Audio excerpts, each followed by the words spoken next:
Every week, we drop the noise Drop the stress. and drop some knowledge. Welcome to The Drop-In, the college admissions podcast by Decision Drop. I'm Josh. I'm Lisa. Let's go. Actually, if you would like to learn more about our services or have us help you, guide you through this process personally, please just head to decisiondrop.com and check us out.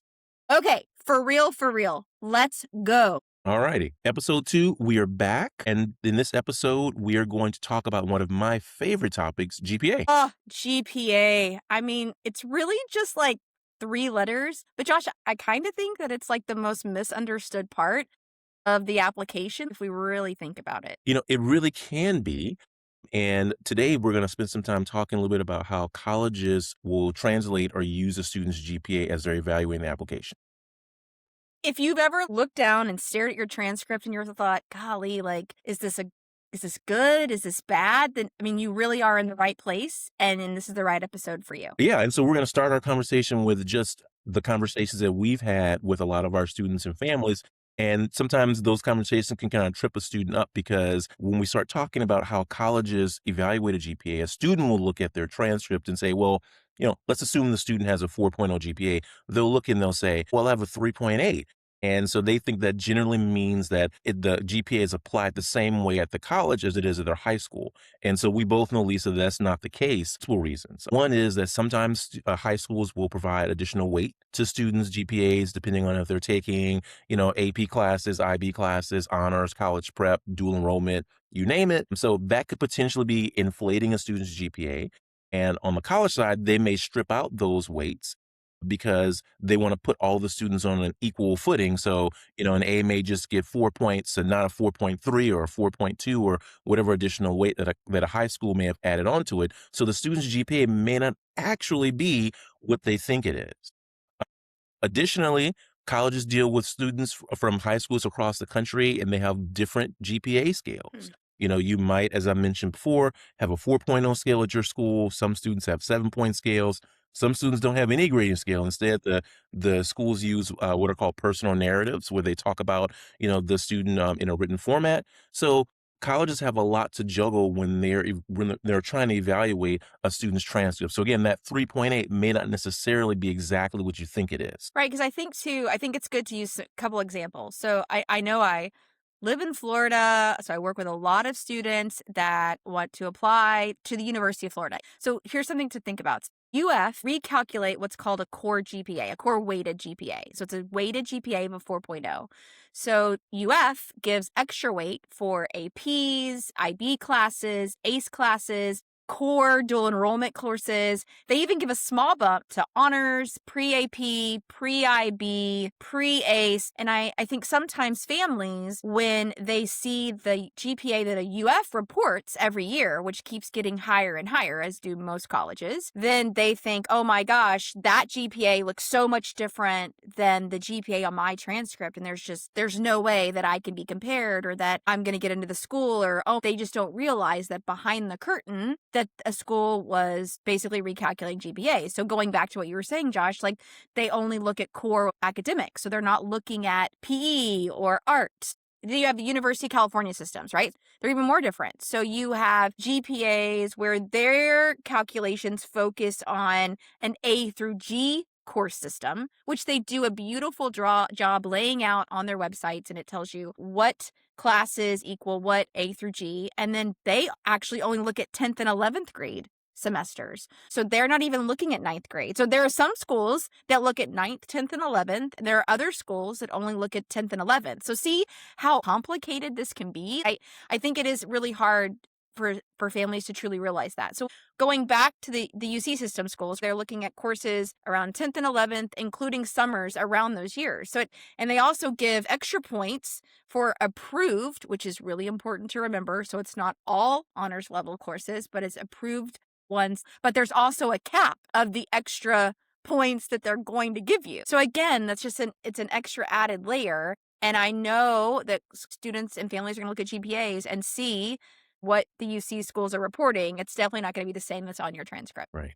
And, we don't want to obviously stress people out about it, but we do, again, want to provide a little bit of a behind the scenes of how colleges will evaluate the transcript. And really, it just comes down to colleges are trying to gauge a student's academic preparedness, right? And the transcript is a document that, that will really help them to do that because again, it's tracking your achievement over a 3 to 4 year period, depending on, obviously when they're evaluating that transcript. Most usually schools will look at the grades ninth through 11th grade because you're applying at the beginning of your senior year.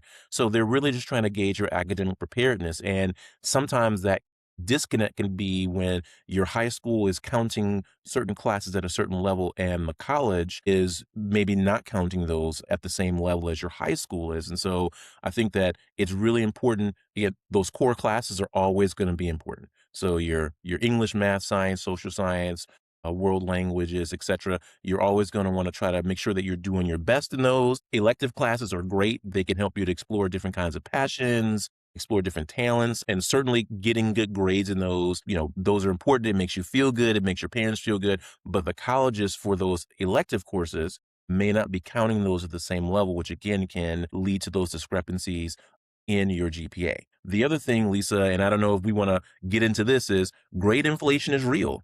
Mhm, And I mhm. think that's a huge conversation that's been happening. You sort of alluded to it. We're talking about the UF GPAs, how they're going up every year. We see all the time with when the colleges give out the academic profiles for the previous year's freshman class. It's of course the most achieving class in history, and and next year will Of be course, of course. it'll be the more achieving class in history as well. And so the grade inflation is a serious issue, is a serious problem. And so schools are also trying to evaluate, is that A in AP English language the same for these students versus the same for these other students? Well, and I think too that that's why when we have families and students obsessing over this school's reported number, it can really be a bit of a trap, Mhm. right? If you think about it, you just really need to optimize all of the classes that you can take. So every school, when you apply, give a college what's called a school profile. And so your high school sends this. So have your student reach out to the counselor. I think it's better that your student does this and not you as a parent, even though I know you as a parent and a guardian would like to do what's best for your kiddo and do it for them. This is a great time to step back and let them start slightly adulting. I think it's a good thing. So have them reach out and ask for a copy of a school profile. And so college counselors should be able to give your family one, or it might even already be on your school's website, which is even better. So on this profile, it's going to have typically your school's mission statement, how many classes that you can take, what classes can you take. It's going to have AP classes, honors classes. Are there any special programs that your school offers? Maybe you limit your APs. Maybe you don't have any APs at all. They want to give context. They want to read it based on what was your student's opportunity to take those classes. I know this is like probably the cheesy part of our conversation. So think of it as your school, when you started school there, they gave you a toolbox. And in that toolbox are special tools, which are your courses that you can use or that you can take. And what birdhouse, I bet you thought I was going to say doghouse, but anyway, what birdhouse are you going to build? And then they're never going to compare your birdhouse to your best friend down the street at the high school, 20 minutes away, because their tools, their classes are different. So maybe at your school, they don't have any APs you could take. Maybe at your school, you could take as many APs as you want. Maybe at your school, you can only take 1 or 2 APs a year. So of course your birdhouse is going to look different, right? So they're going to compare both of those birdhouses differently. Now they're going to compare your birdhouse to your fellow students at your school's birdhouse, but not at your best friends down at another high school. Yeah, I didn't know where you were kinda going with the toolbox True. thing. I thought you were I going know. more of a Thank you. Bob the Builder kinda thing. So Sure. the Yeah. burnt house was a left turn. So Thank but it you. works. It Thank you. Thank and you. it's cheesy, but it also still works, Lisa. So good job by you. Thank you. Thank you. Thank you. But the other thing I wanted to sort of piggyback on that, just in terms of the importance of the school profile, particularly when I was on the college side, one of the things that I went to look at was grade distributions. Mm. And sometimes not every school will put grade distributions, and I think that's a topic for another day on profiles. But if they did have it, that's a great way. We talked about the idea of grade inflation and those kinds of things. That's a really good way for schools to begin to at least see, okay, what are the harder classes? It looks like everyone's getting A's in junior year English, but that junior year physics course where 75% of the class is hovering around that B range, and there's just a couple kids who got the A's. That kind of gives you a sense of what are the more challenging courses. And we'll kind of get into this idea of really challenging yourself a little bit later in the episode. I don't want to get too ahead of myself. And I think too that with the school profile, if you have a question and you look at it, like ask. Go to Yeah. your college Yes. counselor and ask. If you have a question, ask them about it. It Yeah. is so much easier than sitting on it, stressing out about it, because there's a lot of things in this process that are going to be stressful. If you can go to the source and ask the question 10 out of 10 times, I cannot imagine a time that I did not want you to just send me that email, come into my office, ask me the question. I'd rather it get off your chest and Hmm. let me give you the answer. Or if I didn't know the answer, I'd tell you I didn't know it and we would find out together. But just go and ask questions to your college counselor. Yeah. 100%. And to piggyback off what you said, preferably getting the student to ask those questions. So parents, Yes. we know obviously that it's a all hands on deck situation. Everyone is involved in the college process, but it is the student's process. And so kind of that adulting idea, them learning and practicing self-advocacy Mhm. is always a good thing. And this being the college application process is a good opportunity for your students to start practicing those things. And so, if parents, if you need to then follow up, our advice would always be to have the student initiate those conversations. And then if a parent needs to follow up or get additional information afterwards, that's good. I think another thing to remember too, we have families coming like, oh my gosh, well, senior grades don't matter. 1000% senior grades matter. I don't know how many times we have told students you will not get senioritis, right? I know you want to get senioritis, or I know you're like, oh my gosh, like I got into the school. I don't have to care about my grades. Yes, you do. You have to care about your grades. You I absolutely do. Right? Like they colleges want to see how you finish. Like in very tiny letters, even after they give you your acceptance, it says they can rescind your offer at any time. And I don't know if families don't believe that, if students don't believe that. I mean, I know it doesn't happen that often, but I mean, I can tell you personally, and Josh, I don't know if you have any stories. Like, I have two students in my 25 years, right? That one student, after graduation, it was in the middle of the summer, a week before they went to orientation, and the schools saw the transcript, looked at it, got an email, and rescinded his offer.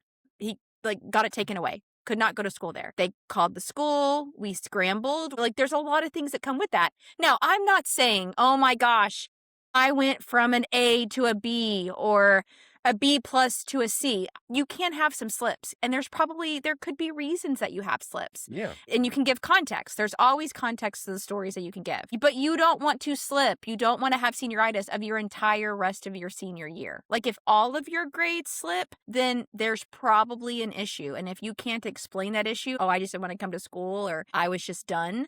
But you can't be done. That's not a thing, right? So like erase it.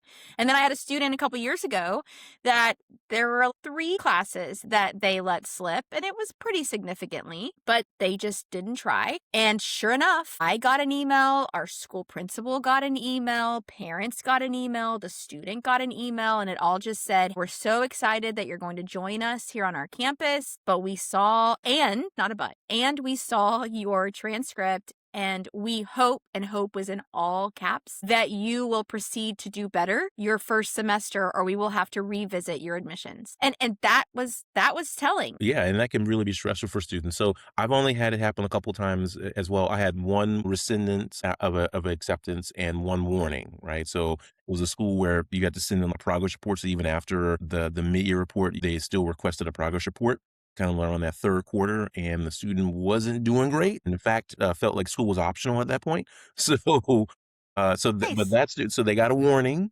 which is obviously stressful enough and kind of a scared straight moment. And so, yeah, it is rare, but senior grades still do matter. And your school counselor will still need to send in that mid-year report. So whether you're a semester system, that'll be your 7th semester. If you're in a trimester system, typically that's going to be the first trimester of your senior year. So those grades still do matter. All right, so let's put our GPAs on hold. Let's put a pin in it. We'll probably pick it up later at a different episode. So let's just jump right into our hot take or hard truth part of our episode. All right. So this week's hot take is related to GPA. We talked about its importance. We talked about how the transcript is an academic record. of your time in high school. And sometimes, because that GPA can be important, sometimes students choose to protect that GPA by choosing the path of least resistance, by choosing to protect their GPA by not taking challenging classes. And my hot take is, if you choose that path, taking less challenging classes to get a higher GPA, you're actually hurting yourself in the long run, even though in the short term you may be benefiting from having a higher GPA. Ooh, that's a lot to unpack. Yeah. So I've seen the students that I've worked with over the course of my career. I've seen some students who've tried to get that easy A. I've sat Mhm. with students and parents as we've debated whether I was at a school that had an AP curriculum or a school that had an IB curriculum, debated which courses not only met the student's academic strengths, but also what would allow the student to do his or her best, right? So what would allow them to earn the highest GPA? And sometimes, based on the way the schedule worked or based on what the student's interest, you couldn't avoid those challenging courses, the classes that we all hear about, the teacher who's really hard, who doesn't really give extra credit, the class is just a lot of reading, or it's just really difficult. Older students maybe talking to the younger students about, hey, avoid this class. And you're not able to do that sometimes. And so I always tell students, we want to try to find the balance of achievement, but also rigor. And the sweet spot is when we were able to achieve both of those. You don't want to overload a student so that way they are miserable and drowning. But Mhm. at the same time, you also don't want a student to not be challenged, right? Because as we talked about at the top, colleges are really looking to see, academic preparedness. And the best way for them to judge that, going back to the profile you mentioned, is looking at the profile, evaluating the high school, figuring out what are the more challenging courses available to the student, and did that student avail themselves of some of those? Not, again, not all. You don't have to do Mhm. 100% all AP, depending on what your school is, but they want to see that you've challenged yourself in some Mhm. way. And so, again, students, there is rigor required. So Mhm. if you decide that, I'm going to protect my GPA and play it safe, and I want that 4.0, so I'm gonna not take the AP classes, or I'm Mhm. not gonna take this pre-IB or this honors level class. You may be gaining in the short term, Mhm. but it may cost you in the end. And I think that's both hard for perfectionists, right? Students that want it all. Oh my gosh, I have to do it. And sometimes this is where the school or we, the college counselors, have to step in and say, listen, let's look at your wellness, right? Because if you get all the hard classes and you don't do well in them, then that colleges are going to see that too, and they're going to wonder why you're in all APs. But then on the other side of it, when we were on the inside and we were reading applications, like, we could always tell a student when they played it safe. So when I'm looking at a transcript and it doesn't have any bumps or risks or hard choices, like, that actually told its own story. And it wasn't the story that I think families thought they were telling. Hard stop. I don't think families truly realize how it could also backfire on you. Yeah, and for those perfectionist kiddos that you were talking about, Lisa, it can be hard, especially if you're used to achieving at a certain level throughout your academic career. It can be hard when you come up against something that I'm not doing as well as I wanted to, or this is hard for me right now. And that's a good thing, because it helps actually prepare you even more so for college, where you are going to encounter some challenging courses or challenging professors, and they're going to gauge how can you handle failure. And by failure, I don't mean an actual failing rate. It might mean, hey, if you've been an A student your whole life, but maybe you got that class where you got that B or B plus in calculus or in physics. They can see that, oh, this student has that resiliency, academically speaking, where they can handle maybe not getting the type of grade they're used to getting and still pushing through. Again, Mhm. talking about that academic preparedness at the university level, that tells a story as well. Kind of going back to what you were saying in terms of the grades might be telling a story that the students or families may not realize that it's telling. Right, and I think too, if that happens, you never know, like, that could be the class that you ask, which I know this will be a later episode, but that could be a class that you talk to the teacher for your teacher recommendation, right? Like, it Exactly. doesn't have to be a class that you had the A plus in, but it's one that a teacher saw that you're resilient or failed at something, and maybe you're not used to failing. I mean, nobody wants to be used to failing, but it's good to fail. Maybe that should have been my hot take, but, like, it is. It's good to fail. It's good to fail. Just saying. We should make T-shirts and just walk around with those and Oh see my god, how. yes, I yes, wasn't, I love Lisa. it. I'm not actually serious about that. So Ugh, okay, whatever. don't stop the Y'all, T-shirt. episode 3, we will have T-shirts. We're not gonna have those T-shirts. Alrighty. So moving on, Lisa. We are Okay. going to move into drop the mic of episode 2, and I think that you have Ooh. the platform. Okay, So drop the mic. All right, here we go. Listen, like lock in. Your GPA, I know we had a lot of GPA talk, but remember, your GPA is not your worth. It's not your ceiling. It's one data point on this story that is so much bigger than the transcript, those numbers, that one number. Like, it's not your worth. So please remember that. Colleges know that. They know that. Mhm. And it's time for you to know that. Amen, Lisa. I'll add something to that as well related to the GPA. I 100% agree that the GPA isn't everything. And on top of that, context matters. And so going back to that self-advocacy piece that we were talking about earlier, GPAs aren't earned in isolation. So all kinds of factors go into the GPA. So again, going back to the profile, what kind of curriculum the student's in, but there may be other factors that are non-academically related that could also impact a student's GPA for positive or better.